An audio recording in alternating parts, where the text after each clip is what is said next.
Can you hear me? Yeah. Today we need to read, and I'm going to teach Makharij number 11. Yeah? Yeah. The 11th Makharij is that of Ra. What is? Ra. Good girl.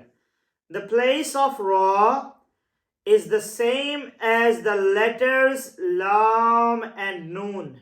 Only the touching degree of lesser while pronouncing.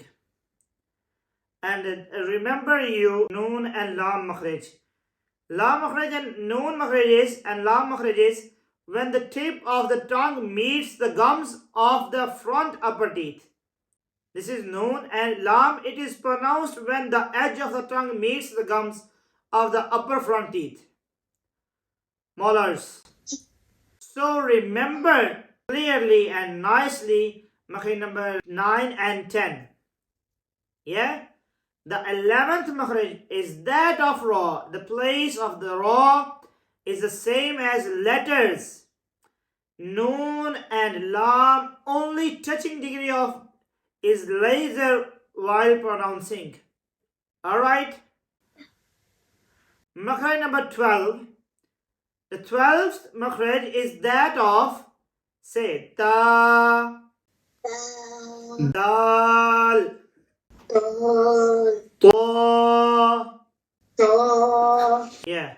And remember point about To. To have two qualities. Also class letter and also have full mouth.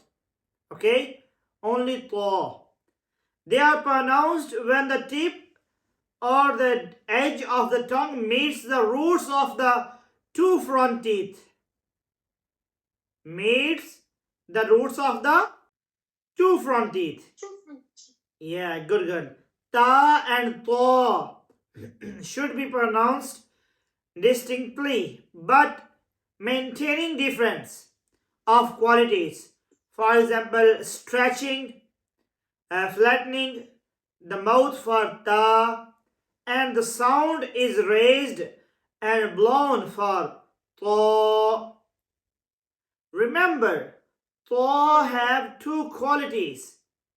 First one is To is a full mouth, and the second one is To also class letter.